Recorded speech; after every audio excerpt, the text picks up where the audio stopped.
하나님이여, 사슴이 시냇물을 찾기에 갈급함같이 내 영혼이 주를 찾기에 갈급하나이다. 내 영혼이 하나님 곧 살아계시는 하나님을 갈망하나니 내가 어느 때에 나아가서 하나님의 얼굴을 배울까.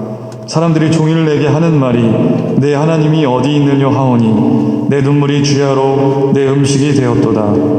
내가 전에 성의를 지키는 무리와 동행하여 기쁨과 감사의 소리를 내며 그들을 하나님의 집으로 인도하였더니 이제 이 일을 기억하고 내 마음이 상하는도다. 내 영혼아, 내가 어찌하여 낙심하며 어찌하여 내 속에서 불안해하는가. 너는 하나님께 소망을 두라. 그가 나타나 도우심으로 말미암아 내가 여전히 찬송하리로다. 내 하나님이여, 내 영혼이 내 속에서 낙심이 되므로 내가 요단 땅과 헤르몬과 미살산에서 주를 기억하나이다. 주의 폭포 소리에 깊은 바다가 서로 부르며 주의 모든 파도와 물결이 나를 휩쓸었나이다. 낮에는 여호와께서 그의 인자하심을 베푸시고 밤에는 그의 찬송이 내게 있어 생명의 하나님께 기도하리로다.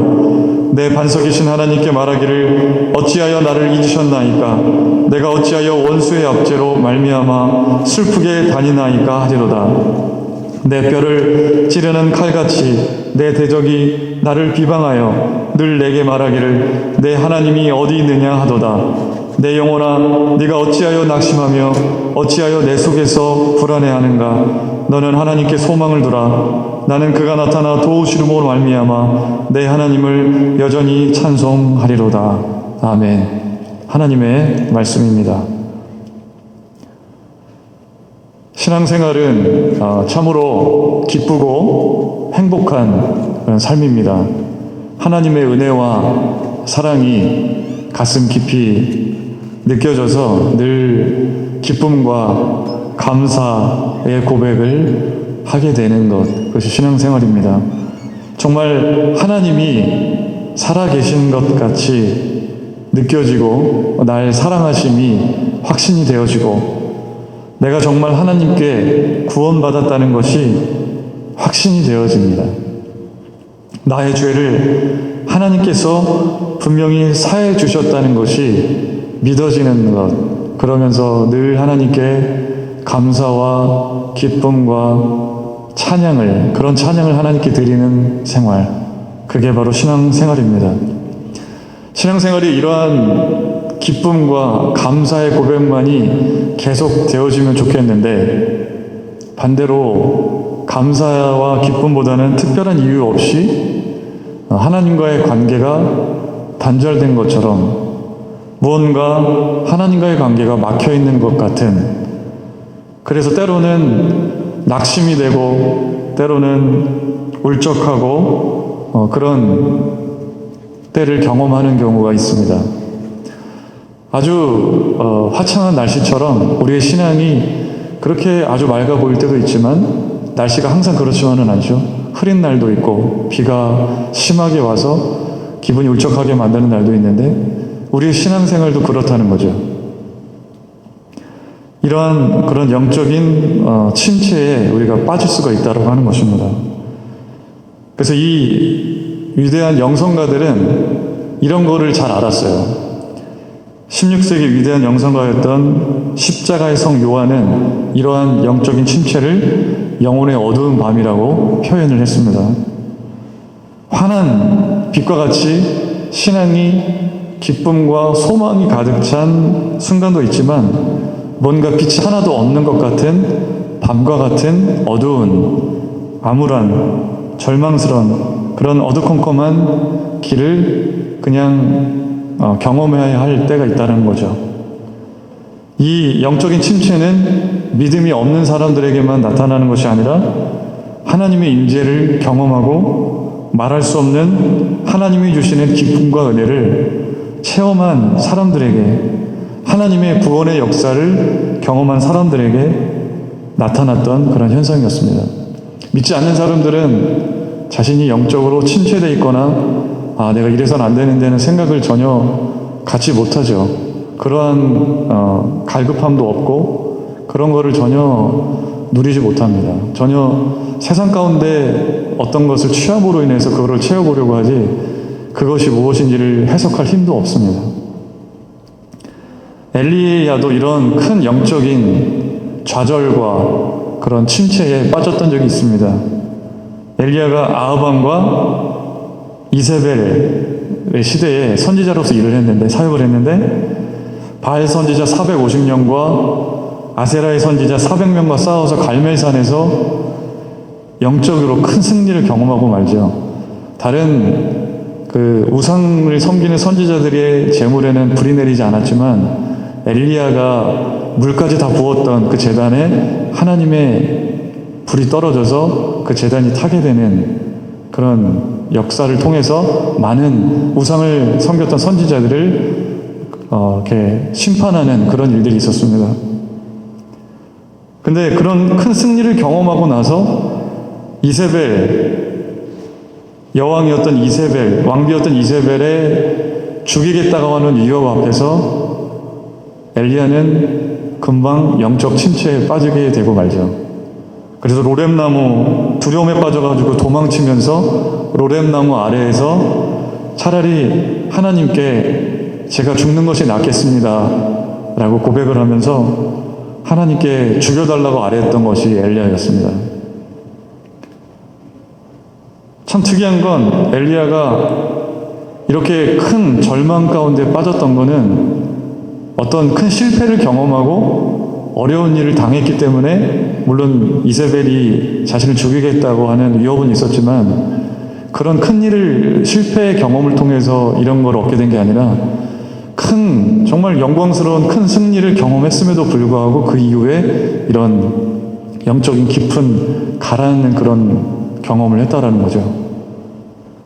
종교개혁가 마틴 루터도 이런 수많은 신앙의 정적들과 그런 죽음의 위협 속에서 절망하고 좌절하면서 처음에는 기세등등했지만 나중에는 기가 꺾이고 절망에 빠졌어요. 그때 아내 카타리나가 상복을 입고 루터 앞에 나타나죠.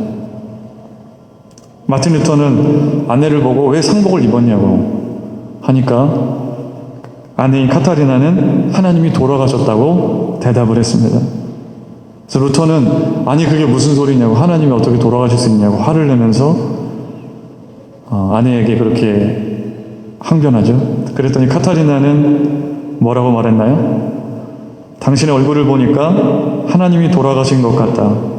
하나님이 죽지 않고 살아계시다면 당신이 어떻게 이렇게 좌절하고 낙심할 이유가 있느냐고 되물었습니다.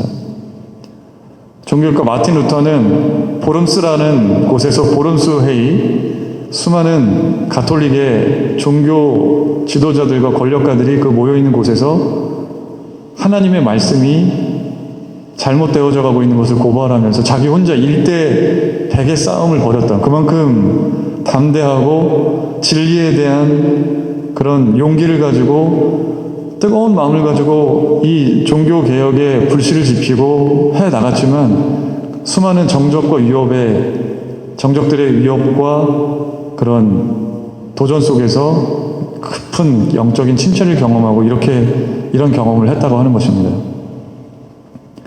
예수님조차도 겟세마네 동산에서 십자가를 지시기 전에 하나님께 간절히 기도하면서 하나님과 자신이 단절된 것 같은 그런 심정을 고백했던 적이 있어요. 십자가라는, 예수님께서 십자가를 지실 것을 미리 아시고 오셨거든요. 그리고 그 십자가를 통해서 수많은 사람들이 구원받게 될 것을 예수님은 분명히 아셨고 그것을 한번 영광스럽게 생각하셨어요. 그러나 그 십자가의 사건을 코앞에 두시고서 예수님께서 느끼셨던 감정은 하나님과 단절된 것 같은 느낌이셨어요. 그래서 예수님이 뭐라고 고백을 하셨냐면 내 마음이 매우 고민하여 죽게 되었으니 라고 고백을 하셨습니다. 그래서 예수님은 이러한 쓰라린 마음을 가지고 땀이 피가 되도록 계속해서 겟세마네 동산에서 기도를 하신 거죠. 위대한 신앙의 사람들은 항상 신앙이 맑고 좋고 똑같은 기쁘고 감사한 소망이 가득 찬 그러한 신앙의 어떤 그런 순간들만을 경험했던 것이 아니라 똑같이 위대한 영성가이든 위대한 신앙의 사람들은 똑같이 우리들과 같이 그런 영적인 깊은 침체를 누구 하나 할 것 없이 다 경험했던 순간들이 있었습니다. 오늘 시편의 기자도 이러한 깊은 나락에 빠진 것 같은 그런 순간을 경험하면서 1절에서 이렇게 고백을 합니다. 하나님이여 사슴이 시냇물을 찾기에 갈급함같이 내 영혼이 주를 찾기에 갈급합니다. 우리가 이거를 CCM으로 이 가사가 많이 불려졌기 때문에 사슴이 시냇물을 찾기에 너무 우리가 식상하게 들릴 수도 있지만 사슴이 시냇물을 찾는다는 거는 굉장한 갈급함을 가지고 시냇물을 찾는 거거든요. 영어 성경에 보면 팬트라는 단어를 써서 헐떡거린다라는 표현을 써서 이 문장을 표현했습니다. 이스라엘에 서식하는 사슴은 열이 많아서 물을 자주 먹어야 된대요. 그런데 시냇물이 말라버리면 목마른 사슴은 마실 물을 찾아서 이곳저곳 계속해서 돌아다녀야 되는 거죠. 마실 물을 찾지 못하면 결국에 사슴은 죽을 수밖에 없는 겁니다. 근데 이 시냇물이 있어도 그 물을 마시는 과정은 그렇게 편안치가 않습니다. 맹수들의 위협을 무릅쓰고 이 물을 마시러 가야 하는 것이기 때문에 다른 맹수에게 잡아먹힐 수도 있는 위험성이 있기 때문에 참고 참다가 타는 목마름을 해결하지 못하고는 살 수 없기 때문에 물줄기로 생명을 걸고 가서 물을 마시는 거죠. 그래서 이 사슴이 시냇물에 대한 갈망이라고 하는 거는 생과 사가 걸린 갈망인 겁니다. 내가 살아가기 위해서는 물을 마셔야 된다는 거죠. 물을 마시지 못하면 죽는다는 겁니다. 그렇게 시편의 저자는 목마른 사슴이 물을 마시지 못하면 죽는 것과 같이 나 자신도 그렇게 하나님을 갈망하고 찾는다라고 고백을 하고 있는 겁니다. 그래서 2절에서 내 영혼이 하나님 곧 살아계시는 하나님을 갈망하나니 내가 어느 때에 나가서 하나님의 얼굴을 배울까 이렇게 고백을 하고 있습니다. 내가 어느 때에 나아가서 하나님의 얼굴을 뵐 수 있을까? 그 하나님의 얼굴을 계속 하나님의 임재를 계속해서 체험해 오지 못했기 때문에 그런 갈망하는 마음은 있지만 그런 어려움을 시편 저자는 토로하고 있는 겁니다. 그러니까 오늘 시편의 저자가 처한 이런 깊은 영적 나락, 좌절, 이 첫 번째 원인은 하나님의 임재를 잃어버린 거예요. 하나님께 속하고 하나님과 동행하는 경험을 하고 이것을 기쁨으로 여기는 사람에게는 하나님의 그런 임재가 느껴지지 않는 것이 큰 고통이거든요. 신앙에서 영적인 교제, 영적인 생활을 한다는 것은 우리가 세상에서 다른 믿지 않는 사람들과 똑같이 살아가지만 그들과 다른 점은 우리의 생활 속에서 하나님의 임재, 하나님의 동행하심을 정말 우리가 확신할 수 있을 정도로 느끼고 또 마음 안에서 확신하고 살아가는 그것이 세상 사람과 다른 우리의 신앙생활의 특별한 점일 겁니다. 하나님과 영적인 교제를 한다는 것은 하나님의 임재 속에서 살아가는 것입니다. 만약 하나님의 임재가 없음에도 우리가 고통을 느끼지 못하고 괴로움이 없다고 한다면 그거는 신앙이 없는 상태이거나 아니면 신앙이 있었어도 완전히 신앙의 매너리즘에 빠진 상태일 겁니다. 예배를 드려도 찬양을 드려도 은혜가 없고 그러니 영적인 침체는 그것과 다르다는 거죠. 아직도 하나님을 향해 갈망하는 마음이 분명히 있어요. 하나님을 찾고 간절히 구하는 마음이 있습니다.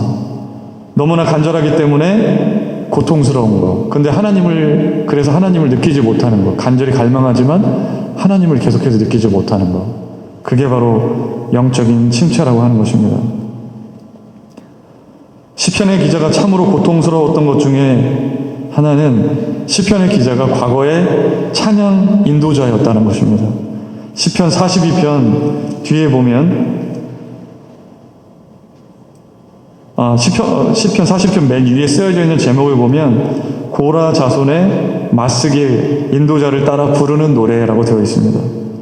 그러니까 고라 자손은 대대로 하나님의 성전에서 하나님을 찬양하는 일을 도맡아서 해왔던 그런 자손들이었어요. 그러니까 고라 자손, 또 맞쓰기는 교훈이란 뜻이거든요.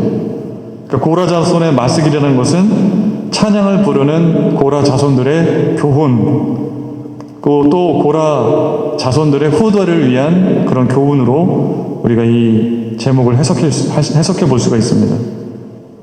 그래서 이 시편 저자는 4절에서 이렇게 고백을 하고 있죠. 내가 전에 성의를 지키는 무리와 동행하여 기쁨과 감사의 소리를 내며 그들을 하나님의 집으로 인도하였더니 이제 이 일을 기억하고 내 마음이 상하는도다. 이 고라 자손이었던 시편의 저자는 유대인들이 지키는 명절에 많은 사람들의 그런 군중 속에서 찬양을 인도했던 찬양 인도자였던 것 같아요. 많은 사람들을 하나님의 임재로 이끄는 그런 역할을 했던 찬양 인도자였지만 과거의 임재를 경험했던 자신들의 옛 추억을 되살리면서 그것을 잃어버린 자신의 처지를 보고 고통 중에 있는 자신을 고백을 하고 있는 겁니다. 영적인 경험, 하나님의 임재를 경험하고 그것의 기쁨을 알고 무언가 예배를 드리고 나서 형용할 수 없는 샘솟는 은혜를 아는 사람들이 갈급함을 아는 거죠. 예배를 부르면서 찬양을 하면서 기도하면서 하나님을 뜨겁게 만나는 하나님의 임재를 체험한 사람들은 계속해서 그거를 누리고 싶은 마음을 가지고 있어요. 그래서 예배를 더 드리고 찬양을 더 부르고 기도를 더 하게 되는 것입니다. 하나님의 임재를 경험한 사람들은 그래서 더 갈급하고 더 목말라지게 됩니다. 시편 기자가 고통스러웠던 건 하나님 앞에 예배 드리면서 하나님의 임재를 경험하고 다른 사람들을 예배로 인도했던 감격을 알았기 때문에, 그리고 그것을 지금은 너무나도 상실했기 때문에 그런 고통을 느끼고 있었던 것입니다. 시편 기자가 영적인 침체에 빠졌던 또 하나의 이유는 대적들의 조롱과 비방 때문이었습니다. 3절에 보시면 사람들이 종일 내게 하는 말이 내 하나님이 어디 있느냐 하오니 내 눈물이 주야로 내 음식이 되었도다. 고통 중에 하나님을 갈망하고 있는 시편 기자 주위에 돕고 위로하는 사람이 있으면 좋았을 텐데 비방하고 조롱하는 사람들이 있었다는 거죠. 그것이 시인을 더 고통스럽게 만들었습니다. 그래서 내 눈물이 주야로 음식이 되었도다라고 하는 것은 음식이라는 것이 매일 거르지 않고 먹는 것인데 바로 고통스러운 눈물이 매일같이 이렇게 쏟아지는 그런 슬픔을 표현한 것입니다. 사람들이 하는 말이 내 하나님이 어디 있느냐라고 말한다는 겁니다. 그리스도인으로서 우리가 가장 안타까움을 느끼는 때가 언제인가요? 세상 사람들에게 우리가 정말 하나님이 살아계신다는 것을 보여주지 못할 때인 것 같습니다. 우리가 믿는 사람이지만 그리스도를 우리의 주님으로 고백하지만 우리가 살아가는 삶으로 우리의 인생을 통해서 다른 사람들에게 하나님을 보여주지 못할 때, 그게 바로 우리가 가장 안타까움을 느낄 때입니다. 반대로 세상 사람들에게 우리가 가장 보람된 것은 언제인가요? 나를 통해서, 내가 베푸는 사랑을 통해서, 내가 베푸는 정을 통해서 사람들이 하나님의 그 사랑을 느끼고 예수님의 그 크신 구원의 구속의 은혜를 누리고 하나님이 살아계시구나라는 것을 느끼게 될 때 우리가 참으로 보람을 느끼게 될 것입니다. 대적들은 이 시편의 시인을 보고 내 하나님이 어디 있느냐라고 계속 조롱하고 있습니다. 낙담하고 불안하고 비참한 사람, 불행하고 침체한 사람은 항상 그 얼굴에 표시가 나타나게 되어 있어요. 걱정과 근심의 기색이 얼굴에 나타납니다. 아무리 밝은 표정을 지어 보이려고 해도 본인이 원하든 원치 않든 얼굴에 나타나게 되어 있습니다. 반면에 하나님과 정말 바른 관계를 누리면서 참으로 영적으로 충만한 상태에 있을 때에는 그 표시가 또 밝은 기쁜 표시가 얼굴에 나타나게 되죠. 억지 웃음을 웃는다고 되는 것이 아니라 저절로 정말 기쁜 기색이 드러나게 되어 있습니다. 나타내고 싶지 않아도 나타납니다. 그런데 시편의 기자는 뭔가 짓눌려 있었고 슬픔에 빠져 있었고 근심하고 당혹해하는 그런 영적인 깊은 나락에 빠져 있었습니다. 그래서 자신을 공격하는 대적들은 이 모습을 보고 하나님이 어디 있느냐라고 조롱을 하게 됐던 거죠.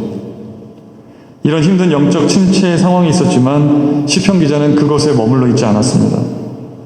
이런 상황에 벗어나기 위해서 시편 기자가 기울였던 첫 번째 노력은 하나님께 부르짖으면서 자신의 고통을 고백하고 있다는 거죠. 1절에 보면 하나님이여, 6절에서도 내 하나님이여 왜 나를 잊으셨습니까? 내가 어찌하여 원수의 압제로 말미암아 슬프게 다니나이까? 라고 하면서 하나님의 이름을 계속 부르고 있다는 거죠. 마틴 로이드 존스 목사님의 영적 침체라는 책을 보게 되면 여러 가지 영적 침체에 빠지게 되는 원인을 소개하고 있어요. 기질적으로 그런 영적인 침체에 빠지기 쉬운 우울 기질에 있는 사람들이 있고, 미래에 대한 막연한 두려움, 경제적인 것, 다양한 원인을 제시하지만 그 끝에 이러한 침체를 벗어나기 위해서 제시하는 해결책은 특별히 뭔가 다른 것이 아니에요. 이런 여러 가지 것들, 두려움, 경제적인 어려움, 건강의 문제, 슬픈 마음, 이런 모든 것들을, 염려하는 것들을, 걱정하는 것들을 멈추고 예수님을 바라보고 하나님의 은혜를 구하며 하나님을 찾고 하나님께 기도하고 하나님께 부르짖으라는 거예요. 왜냐하면 하나님은 우리의 최종적인 힘과 능력이 되시기 때문에. 부르짖는다는 것은 간절함이 있다는 것입니다. 간절함을 가지고 하나님을 찾을 때 하나님은 분명히 그 간절한 기도에 응답하시고 음성을 들려주시고 확신을 주시고 용기를 주시고 위로해 주시고 지금 당면한 어려움을 넘어서서 하나님을 바라볼 수 있게 해주시고 하나님께서 피할 길을 열어주실 것이라 하는 소망을 주시는 것, 그것이 바로 간절하게 우리가 하나님께 부르짖을 때 하나님께서 우리에게 주시는 응답이고 은혜라고 하는 것입니다. 여러분, 어떤 하나님의 임재가 느껴지지 않고 있습니까? 전혀 신앙생활은 하지만 이게 형식이 되어버리면서 깊은 영적인 나락에 빠져 있습니까? 두렵고 염려가 되고 걱정이 앞서는 그런 생활 속에 있습니까? 그렇다면 이 시편의 기자처럼 하나님이여 간절하게 주님을 찾고 때로는 부르짖고 사슴이 시냇물을 찾는 것처럼 그렇게 주님을 향한 문을 두드리게 될 때 하나님은 우리가 기대하지 못했던 그 순간에 찾아오셔서 우리들이 다시금 주님 안에서 이 어려운 산과 같은 문제를 넘어서게 하시고 그 길을 계속해서 기쁨으로 걸어갈 수 있게 해주실 줄 믿습니다. 두 번째로 시편 기자가 침체를 벗어나기 위해서 하는 노력은 자기 자신에게 선포하고 있어요. 자기 자신에게 말하고 있습니다. 심리학에서 말하는 건 뭐냐면 우리의 내면이 하나로 구성되어 있지 않다는 것입니다. 우리의 내면이, 우리의 자아가 의식과 무의식, 아주 복잡하게 우리의 내면이 구성되어 있다고 하는 거죠. 우리가 내면으로는, 우리가 우리의 깨어있을 때 우리의 생각으로는 이거를 하고 싶다고 생각을 하지만 우리의 마음 깊은 곳에서는 원하지 않는 마음이 있을 수가 있고, 겉으로 갖고 있는 생각은 이렇지만 우리의 내면의 깊은 곳은 다를 수가 있다는 거죠. 시편의 기자는 자기가 생각할 때 자기는 절망에 있고 낙심에 있고 좌절해 있지만, 그러나 마음 깊은 곳에서 또 살아 역사하시는 그 하나님, 우리들을 인도하시고 우리들을 계속해서 우리들을 위해 말할 수 없는 찬식으로 기도하시는 그 하나님의 모습을 알고 자기 자신에게 그렇게 선포하면서 하나님을 찾고 있는 것입니다. 마치 다른 사람에게 말하는 것처럼 자신에게 선포하고 명령하고 있습니다. 내 영혼아, 내가 어찌하여 낙심하며 어찌하여 내 속에서 불안해하는가? 너는 하나님께 소망을 두라. 그가 나타나 도울 것이라고 5절과 11절에서 두 번이나 반복해서 자신의 영혼에게 명령하고 있습니다.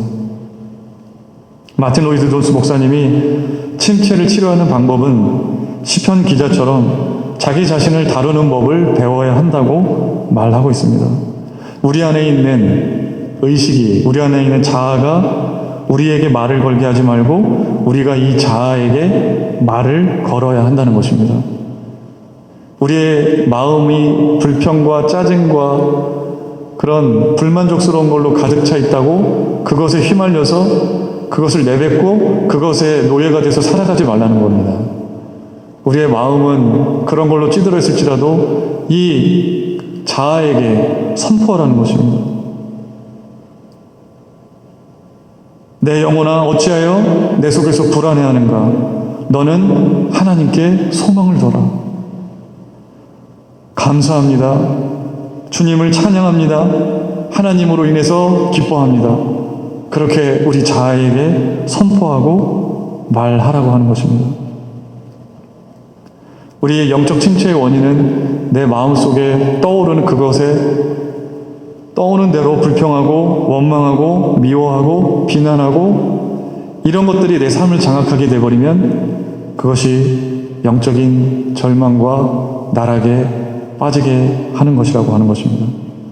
내 속에서 자아가 멋대로 내 안에서 말하는 것들을 쫓다 보면 신앙의 기쁨이 사라지게 됩니다. 그래서 자신을 장악하고 자신에게 설교하고 선포해야 되는 거예요. 제가 이 자리에서 설교하지만, 제가 입술로 내뱉지만 이 말씀이 여러분들에게야만 하는 말씀이 아닌 거죠. 저 자신에게도 하나님이 주시는 말씀인 것입니다.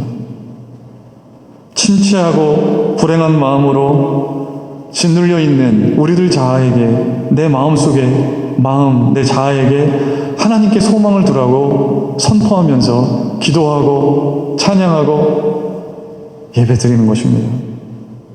감사한 마음이 지금 당장은 없어도 감사하다. 아까 우리가 처음에 예배 전에 찬양했던 것처럼 내 영혼아 주님을 송축하라. 내 사정은, 내 마음은 비록 그렇지 못할지언정 그러함에도 불구하고 내 영혼아 주님을 송축하고 주님을 기뻐하고 내 영혼아 주님을 찬양하라. 그렇게 선포하면서 하나님께 찬양하고 예배하는 것입니다. 계속해서 우리들 마음속에 하나님을 상기시키고 하나님이 나에게 어떤 위대한 일을 행하셨는지, 나를 어떻게 만나주셨는지, 내가 어떻게 회개하게 하셨는지, 그리고 나를 통해서 하나님께서 지금까지 얼마나 위대한 일을 행하셨는지 그것을 다시금 상기하고 그렇게 놀랍게 우리들을 인도하실 하나님을 기대하고 살아가라고 하는 것입니다. 내 영혼아, 내가 어찌하여 낙심하며 어찌하여 내 속에서 불안해하느냐? 너는 하나님께 소망을 두어라. 힘들겠지만 침체 속에서 하나님을 갈망하고 구하는 사람들에게 하나님은 분명히 여러분들을 일으켜 세워주시고 힘을 주시는 분이심을 기억하시기 바랍니다. 그래서 이사야서 40장 28절에서 31절에 보면 하나님께서 피곤한 자에게는 능력을 주시고 무능한 자에게는 힘을 더하시다니 소년이라도 피곤하며 곤비하며 장정이라도 넘어지며 쓰러지되 오직 여호와를 앙망하는 자는 새 힘을 얻으리니 독수리가 날개치며 올라감 같을 것이요 다른 박질하여도 곤비하지 아니하겠고 걸어가도 피곤하지 아니하리로다.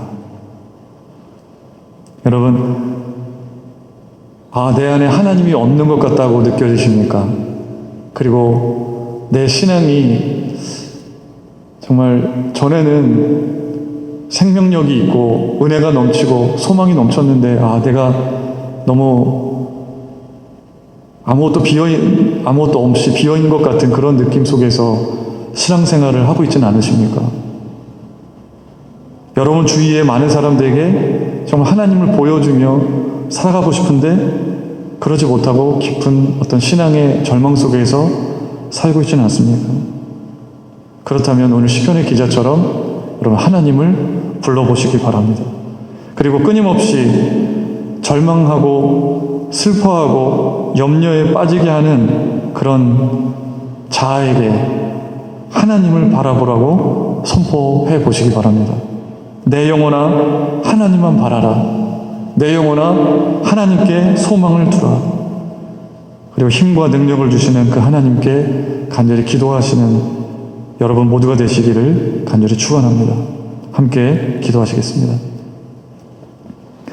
사랑의 주님, 오늘 말씀을 통해서 우리가 정말 하나님의 임재를 잃어버리고 영적인 큰 나락에 있을 때 우리가 어떻게 이 어려운 상황을 극복해 나가야 하는지, 걱정과 두려움과 염려 속에 빠졌을 때 우리가 어떻게 이 지경을 넘어설 수 있고 어떻게 반응해야 하는지 깨닫게 하시니 감사드립니다. 하나님을 부르짖게 하여 주시옵소서. 간절히 하나님을 찾게 하여 주시옵소서. 우리가 우리 마음속에 떠오르는 대로 불평과 염려와 이 두려움이 이끄는 대로 살아가는 것이 아니라 두려워하고 또 불평하고 불만족스러운 그런 우리들의 자아에게 하나님에게 소망을 두라고 자신 있게 선포하고 기쁘게 찬양하고 감사의 고백을 드릴 수 있는 그런 우리의 입술이 될 수 있도록 주님 인도하여 주시옵소서. 예수님의 이름으로 기도드립니다. 아멘.